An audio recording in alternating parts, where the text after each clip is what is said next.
Meet Jamie Lane. Jamie has been a researcher and economist at AirDNA since 2020. During that time, Jamie has become a familiar face in the short-term rental industry.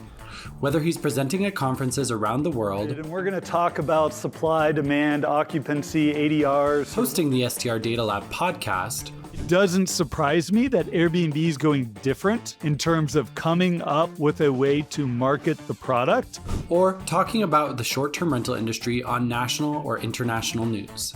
Chief Economist Jamie Lane. Jamie, this is fascinating. Jamie has made a name for himself as a short-term rental expert.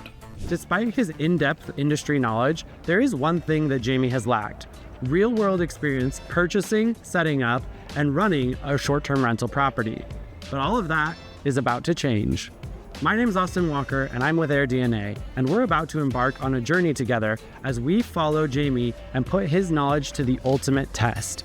Can this STR data expert become a rental rookie? Let's find out.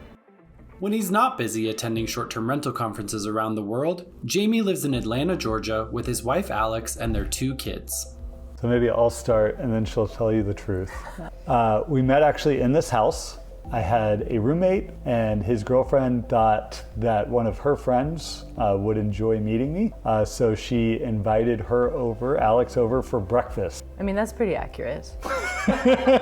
And I had a friend working in South Africa. So we went to visit them and he proposed while we were there. We live in Reynoldstown in Atlanta, and we actually found a wedding venue in the neighborhood. So we were able to walk to our wedding. And if we forgot anything, which we did multiple times, just come home and get it. Yeah, so we have 2 sons, Elliot and Adrian. Elliot is 6 years old, Adrian is 3. And they're wild monsters.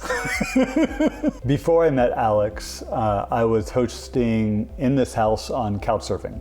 Had people show up and stay on our couch. And we did that from 2008 really to like 2011, 2012. Yeah, so well. We hosted like the Atlanta Couch Crash. I couch surfed all over the world, throughout Europe and New Zealand, and just loved that community and how it sort of opened up travel in a very affordable way.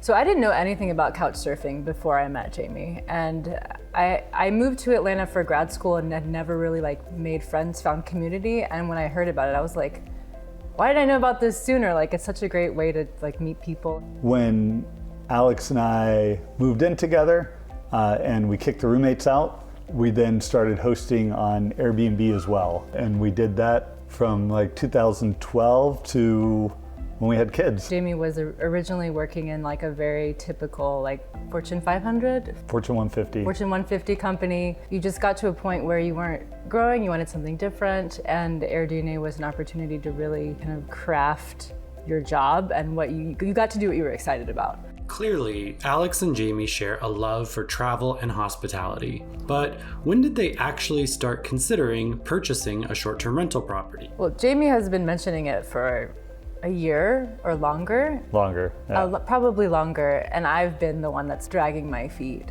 Going, I don't know if I see the benefit. Do we have the money for that? That sounds like a lot of work. And I think he's kind of worn me down over time. I think there was a question of money and where it was going to come from, and then when Jamie and I really kind of finally sat down and talked about that, it made me have a clear understanding of this is not going to take away from our nest egg, or this is not going to take away from our rainy day fund or our retirement, so that when those concerns were assuaged, I was more on board. So that was finances was definitely part of it. The other question was work. We both work full time. We have 2 small kids. How realistically do you see this happening? And just, I think I was paralyzed by choices. And so having kind of more narrowed down, these are things we can choose. They match our criteria. And I started to get really hopeful about we could have fun at this place, or I do see us spending time as a family here sometimes. I could see the benefit of it a little bit more. Once I whittled Alex down on making the decision, then it was all right, how quickly can we make the decision before she changes her mind? Once I got the yes, let's do it, then we really got to work. The most wealth I've created in my entire life was buying this house. So bought a house at 22 in 2008. It was in foreclosure and ended up being one of the best investments ever. And being in the real estate industry and talking with investors every day, I see just how it can compound and create financial freedom. Having seen that happen with so many people, I want to eventually get to that for me and my family. And real estate investing for me has been something I've been wanting to do for a long time.